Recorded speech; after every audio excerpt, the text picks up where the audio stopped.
Assalamualaikum warahmatullahi wabarakatuh. Rekan-rekan mahasiswa, mahasiswi PG PAUD ya dimanapun Anda berada. Ini adalah yang video keempat ya, atau minggu yang keempat untuk mata kuliah penulisan karya tulis ilmiah. Baik, pada minggu yang keempat ini kita akan coba untuk sama-sama membahas tentang bagaimana sih cara merumuskan latar belakang untuk penelitian kita. Langsung saja ya, kita akan mulai. Baik, untuk pertama kita akan coba untuk membahas tentang kenapa sih latar belakang itu penting. Nah, ini adalah tahapan awal ya pada saat kita melakukan penelitian tindakan kelas atau mungkin metode penelitian yang lainnya. Jadi latar belakang ini adalah fondasi yang ada di setiap karya ilmiah untuk bagian A ya di bab 1 pendahuluan ya, latar belakang. Jadi nanti diharapkan Anda semua ini bisa menuliskan latar belakang dengan tepat sesuai dengan unsur-unsurnya yang harus ada di latar belakang tersebut apa aja ya, yang relevan tentunya dengan nanti diturunkan menjadi rumusan masalah. Oke, di latar belakang ini kita harus menuliskan terkait dengan topik apa sih yang akan kita teliti atau akan kita bahas di penelitian kita. Jadi itu nanti akan dituliskan di latar belakang.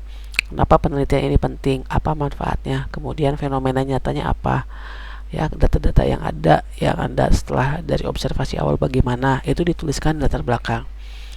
Nah, kaitannya dengan konteks PAUD, latar belakang ini tentunya menjelaskan tentang fenomena ya, fenomena nyata yang ada di lapangan. Ya, yang mungkin bisa dikaitkan dengan teori pendidikan anak usia dini. Nah, ini adalah yang wajib ada di latar belakang ya. Kemudian di latar belakang ini sebenarnya adalah jembatan ya untuk praktis ya, jembatan antara praktik sehari-hari yang ada di kelas dengan pengetahuan akademis. Jadi dengan teori. Jadi nanti di latar belakang itu nanti kita akan coba untuk kaitkan fenomena nyata atau kejadian nyata yang ada di kelas seperti apa dan kaitkan dengan teori. Begitu ya. Jadi ada gap di situ, ada masalah di situ, ada kesenjangan. Jadi nanti kita akan menuliskan itu di latar belakang. Kemudian, tanpa latar belakang yang kuat, nah nanti kita ya sebagai pembaca atau mungkin peneliti itu sendiri akan sulit untuk memahami konteks dan signifikansi penelitian. Jadi pentingnya latar belakang ini menjadi prioritas utama ya sebelum kita melakukan kajian teori, desain penelitian dan sebagainya. Jadi ini adalah langkah pertama di bab 1 di bagian A ya yang harus Anda semua tulis, yang harus Anda pahami ya sebagai panduan awal ya, memandu awal untuk langkah-langkah berikutnya. Nah, kemudian berikutnya, apa sih sebenarnya fungsi dari latar belakang di karya tulis ilmiah kita ini? Nah, setidaknya ada 4 fungsi latar belakang yang Anda harus pahami. Ya, jadi kembali lagi bahwa latar belakang ini adalah bagian yang paling krusial gitu ya, bagian yang paling penting yang harus Anda tulis sebelum nanti Anda masuk ke tahapan-tahapan berikutnya. Ya, fungsinya apa aja latar belakang itu? Yang pertama adalah tentunya harus memiliki atau ngebangun sebuah konteks. Konteks ini apa? Konteks ini adalah topik ya, topik penelitian. Kenapa topik ini penting untuk diselesaikan atau diteliti atau dikaji gitu ya. Tentunya konteks ini sesuaikan dengan fenomena nyata yang ada di kelas. Ya, jadi silakan ceritakan bagaimana hubungan antara praktik nyata di kelas dengan teori-teori dan topiknya tentang apa. Misalkan kalau Anda ngambil topik tentang teknologi gitu ya, pemanfaatan teknologi, silakan ceritakan pemanfaatan teknologinya. Kemudian misalkan Anda fokusnya kepada perkembangan bahasa, ya berarti fokusnya ke perkembangan bahasa. Nah, itu adalah konteks. Jadi ngebangun konteks di awal. Kemudian yang kedua, yaitu kita berfungsi untuk mengidentifikasi kesenjangan atau gap. Nah, nanti di latar belakang pun harus ada. Kita menuliskan masalahnya apa sih sebenarnya, apa sih celah atau gap ya antara pengetahuan dan praktik yang ada di lapangan seperti apa. Ya, yang nanti ini akan kita lakukan penelitian lebih lanjut. Ya, jadi nanti rumusan masalah ya ini munculnya itu. Tapi kalau untuk terkait dengan gap atau celah penelitian biasanya kondisi nyata yang ada di kelas seperti apa dan harapan kita apa. Gitu ya. Nah, ini adalah berarti sudah bisa memunculkan kesenjangan atau masalah. Nah, kemudian yang ketiga yaitu fungsinya adalah argumen. Nah, nanti penting di latar belakang ini Anda harus membangun sebuah pernyataan atau mungkin argumen ya, paragraf demi paragraf yang harus Anda tulis. Kenapa penelitian ini penting? Kemudian kontribusinya pada ilmu pengetahuan apa? Secara akademik seperti apa? Secara teori bagaimana?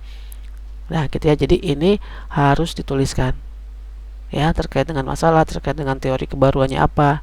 Ini silakan Anda tulis argumennya. Boleh argumen ini berdasarkan argumen yang tersitasi ya, dari referensi ilmiah, atau mungkin Anda ngebangun pemahaman atau pendapat Anda sendiri, silakan. Begitu ya. Jadi silakan ini bisa ditulis.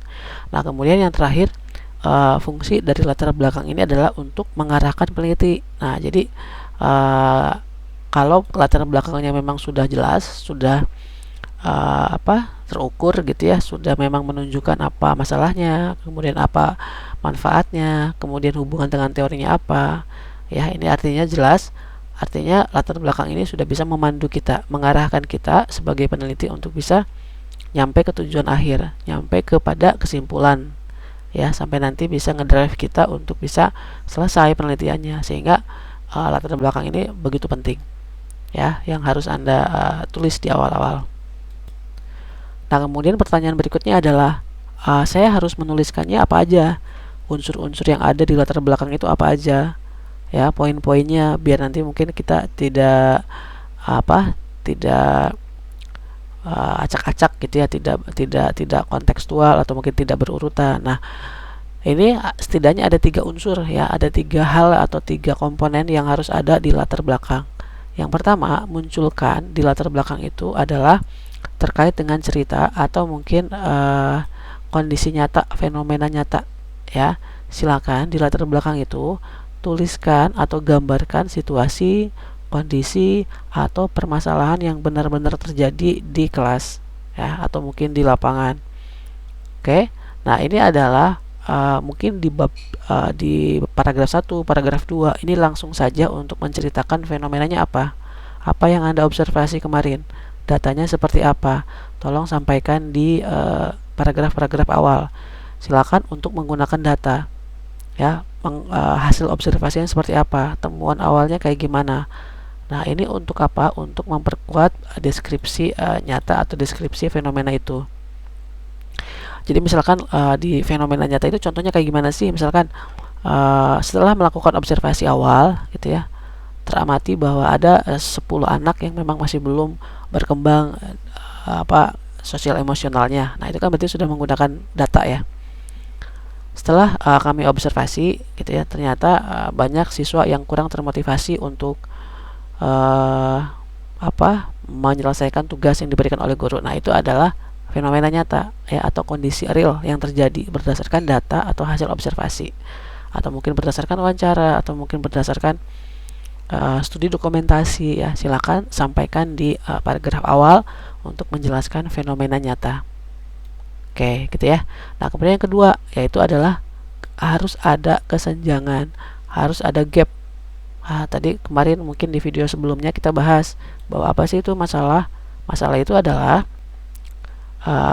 perbedaan gitu ya, perbedaan antara kondisi yang ada, yang ideal, yang memang ini seharusnya terjadi menurut teori atau standar gitu ya, dengan kondisi aktual, dengan kondisi yang real, yang memang kita rasakan, yang benar-benar terjadi di lapangan. Nah, kalau ada perbedaan antara real dengan idealnya ya, yang kita harapkan, berarti itu ada masalah. Nah, jadi masalah ini adalah jantung dari penelitian kita, jantung dari masalah penelitian kita ya. Jadi penting Anda semua harus tahu, harus peka terhadap sebenarnya setelah fenomena itu masalahnya apa ya, apa yang diharapkan sih, seharusnya bagaimana sih, kemudian kondisi nyatanya bagaimana. Nah, itu berarti ada kesenjangan atau ada masalah. Contohnya tadi misalkan ya, kita sudah menjelaskan pakai data, kita sudah menjelaskan di fenomena nyata bahwa ada 10 anak yang memang masih belum berkembang, sehingga kita bisa menjelaskan ada kesenjangan. Oh, berarti di sini seharusnya lebih dari 10, harusnya adalah lebih harusnya tuntas semua ya, tidak kurang dari 10. Ternyata ini ada 10 anak yang mengalami kesulitan. Nah, berarti ini adalah yang tidak diharapkan. Yang diharapkannya adalah semuanya tuntas, tapi ini ada 10 yang belum, berarti ada kesenjangan, ada gap. Nah, berarti ini jelas bahwa ini yang namanya kesenjangan atau gap, atau celah penelitian yang memang kita akan lanjutkan. Oke, itu yang kedua. Nah, kemudian yang ketiga adalah adanya unsur yaitu urgensi penelitian. Nah, urgensi penelitian ini penting dituliskan di bab terakhir ya, atau mungkin di paragraf-paragraf terakhir di bagian A. Silakan nanti Anda tuliskan sebenarnya seberapa penting sih penelitian kita ini, apa sih manfaatnya, bagaimana kalau penelitian ini kita nggak teliti, atau bagaimana kalau penelitian ini kita abaikan, apakah mendesak, apakah urgent gitu ya, siapa sih yang akan diuntungkan jika masalah yang terpecahkan. Silakan berikan alasannya, silakan yakinkan ya para pembaca atau para penguji skripsi untuk bisa memastikan bahwa penelitian ini layak untuk dilanjutkan ya, bahwa penelitian ini harus segera dilakukan dan ditemukan solusinya. Nah, itu baru oke gitu ya, baru sesuai dengan apa yang harus ditulis di latar belakang. Setidaknya ada 3 ya, jadi mohon ini ditulis argumentasikan ya. Ada 3 unsur ini: fenomena nyata, kesenjangan, dan urgensi penelitian. Oke ya. Nah, silakan nanti bisa dibikin 1 halaman atau mungkin 2 halaman, 3 halaman ya, tergantung bagaimana Anda menjelaskan atau menuliskan di bagian latar belakang itu ya. Idealnya adalah kalau dalam skripsi itu paling 7 halaman atau 8 halaman ya. Nah, tapi mungkin nanti disesuaikan ya. Kalau memang Anda menuliskannya fenomena nyatanya banyak begitu ya, atau mungkin Anda pengen menceritakan secara detail, itu berarti lebih banyak halamannya. Tapi kalau mungkin saya langsung to the point saja ya, berarti mungkin tidak sampai 8 ya. Tidak sampai 8 halaman gitu. Baik, berikutnya sekarang kita coba untuk masuk ke tekniknya nih ya. Teknik nulisnya kayak gimana sih? Nah, yang pertama teman-teman, bahwa latar belakang ini memang disarankan atau diwajibkan ini harus runut, harus runtut ya, jadi nggak boleh tidak sistematis. Harus menyusun paragraf ini dengan menggunakan pendekatan deduktif gitu ya, dari umum ke khusus. Jadi dari masalah yang besar, kompleks, ke hal yang spesifik. Jadi kayak piramida terbalik, jadi mengerucut dari atas ke bawah gitu ya. Nah, jadi mohon untuk gambarkan ya secara bertahap ya, terkait dengan masalah kita ya, masalah kita yang spesifik, masalah kita dari hal yang umum ke yang spesifik. Dari mulai mungkin kita bahas tentang apa fungsi pendidikan, kemudian secara umum, kemudian masuk ke sekolah, kemudian baru masuk ke kelas, baru masuk ke siswa. Nah, itu kan berarti kan hal yang umum ke khusus ya, jadi menyempit begitu. Oke, kemudian yang kedua adalah gunakan transisi yang logis. Jadi pastikan bahwa setiap kalimat paragraf yang sudah kita tulis ini terhubung satu dengan yang lainnya. Artinya memiliki kata penghubung atau konjungsi ya, seperti contohnya oleh karena itu, namun gitu ya, selain itu. Nah, itu adalah kata-kata pembantu untuk bisa membuat si paragraf satu dengan paragraf yang lain itu mengalir, ngeflow gitu ya. Nah, jadi ini penting untuk menggunakan kata-kata transisi logis itu ya, agar nanti pada saat kita membaca dari mulai paragraf 1, paragraf 2, paragraf 3 itu nyambung. Oke, berikutnya pastikan bahwa di latar belakang itu harus mendukung atau didukung dengan referensi yang tepat. Jadi kan memang syaratnya adalah Anda pada saat menuliskan latar belakang ini harus sebelumnya membaca dulu referensi saya apa, saya ngambil jurnal dari mana, sumber pustaka saya apa. Silakan untuk bisa dituliskan atau disitasi dengan baik ya. Jadi setiap pernyataan Anda yang Anda tulis ini harus didukung oleh sumber pustaka yang kredibel. Pastikan bahwa ada citasinya ya, menggunakan style APA atau mungkin apapun silakan ya. Hindari pernyataan yang tanpa dasar atau asumsi yang pribadi yang tidak terverifikasi dari teori atau mungkin dari referensi. Itu yang memang tidak disarankan ya, atau tidak boleh begitu ya. Ini setidaknya teknik penulisan latar belakang ya yang efektif seperti itu. Baik, sekarang contohnya seperti apa sih setelah kita belajar tentang fungsi, tentang unsur-unsur, tentang teknik. Nah, sekarang saya akan coba contohkan ya. Ini adalah contoh latar belakang yang baik gitu ya, yang memang sesuai dengan unsur-unsur, tujuan latar belakang sebagainya. Contohnya adalah paragrafnya gini. Perkembangan sosial emosional anak merupakan fondasi penting bagi kesuksesan mereka di masa depan, menurut Denham et al. Tahun 2014. Namun, hasil observasi di beberapa TK di Kota Bandung menunjukkan bahwa 40% anak mengalami kesulitan dalam berinteraksi dengan teman sebaya. Kesenjangan ini diduga disebabkan oleh minimnya strategi pembelajaran yang mendukung kompetensi sosial emosional. Penelitian ini bertujuan mengeksplorasi metode yang efektif untuk meningkatkan keterampilan sosem anak 5-6 tahun. Nah, ini sudah menunjukkan paragraf yang bagus ya, yang sesuai dengan unsur-unsur latar belakang. Kenapa ini baik ya? Kenapa latar belakang ini baik? Kita lihat di sini sudah ada dimulai dengan pernyataan umum yang didukung referensi. Perkembangan sosial emosional merupakan fondasi penting bagi kesuksesan mereka di masa depan. Ini kata siapa? Referensinya ada nggak? Oh ada Pak, dari Denham et al. Tahun 2014. Berarti ini sudah menjelaskan adanya fenomena, adanya hubungan teori ya, yang kita ambil ya untuk masalah kita. Nah jadi ini sudah baik ya, sudah ada referensi ilmiahnya. Kemudian yang kedua, dia pun sudah menyajikan data secara konkret dari hasil observasi lapangan. Artinya bahwa para peneliti ini dia sudah ngambil data, sudah ngobservasi awal. Ya, buktinya adalah ada 40% loh anak yang mengalami kesulitan. Berarti dia sudah memiliki data 40% itu, ya sudah tahu itu. Di mana? Di TK Kota Bandung gitu ya. Contohnya. Jadi, ini pun sudah baik. Artinya memang menyajikan data-data fakta, data konkret yang kita temukan gitu ya, berdasarkan real yang nyata di lapangan. Kemudian berikutnya, kenapa ini baik? Karena dia sudah ada pengidentifikasian kesenjangan dengan jelas. Sudah ada gap di situ. Sudah ada menemukan bahwa masalahnya itu apa ini? Berarti masalahnya minimnya strategi pembelajaran. Ya. Minimnya strategi pembelajarannya kan masalah berarti ya. Harusnya sih strategi pembelajarannya bervariasi, tapi ini ternyata minim.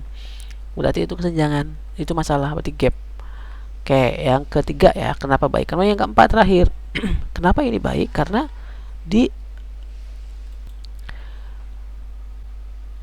di latar belakang ini dia sudah menuliskan adanya tujuan penelitiannya sudah jelas, sudah spesifik dan sudah terukur.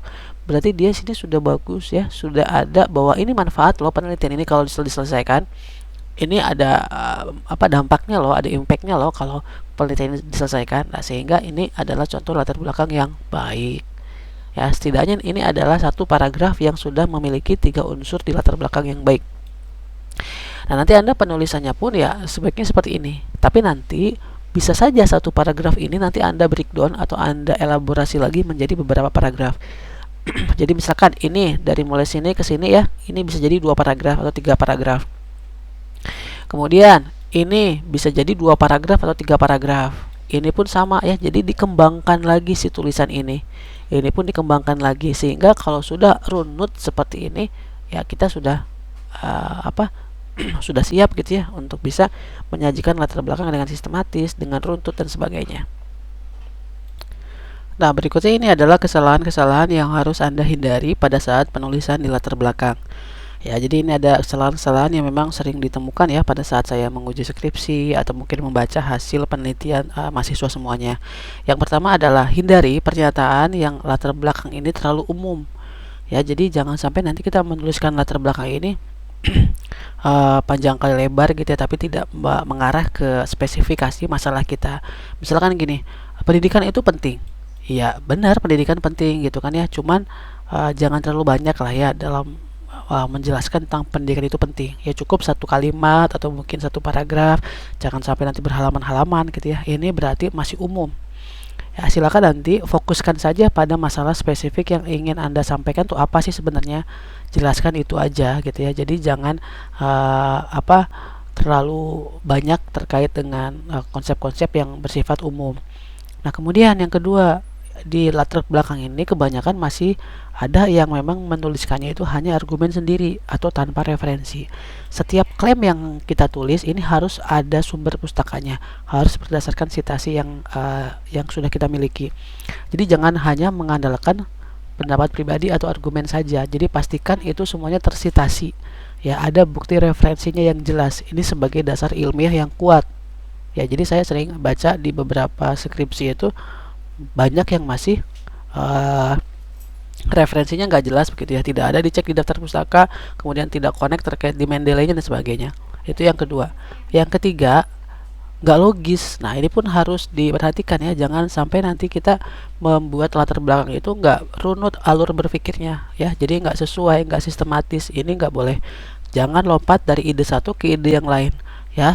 Tekniknya tadi menggunakan kata konjungsi namun, akan tetapi, oleh karena itu, dengan demikian, misalkan itu boleh ya. Jadi itu disarankan ya, jadi jangan sampai lompat ide satu ke ide yang lain. Misalkan kita lagi ngebahas tentang pendidikan pendidikan sosial emosional, kemudian lompat gitu ya ke pendidikan nilai agama moral, itu pengembangan nilai agama moral, kan itu kan jadi inilah ya, terkontras gitu ya. Jadi itu nggak boleh ya, jadi tidak logis. Kalau perkembangan nilai agama sosial emosional ya jelaskan nilai sosial emosional gitu ya. Kalau mau nge-bridging ke nilai agama moral ya bagaimana tuh alurnya, atau mungkin kata sambungnya. Kemudian yang keempat ya, kesenjangannya nggak jelas. Nah, banyak masalah-masalah penelitian itu yang nggak jelas antara kondisi yang ada dengan yang aktual, ini nggak tegas gitu loh. Jadi apa yang kita harapkan dengan apa yang ada sekarang tuh nggak jelas. Ini nggak boleh ya, jadi pastikan kesenjangannya harus ada, harus jelas ya.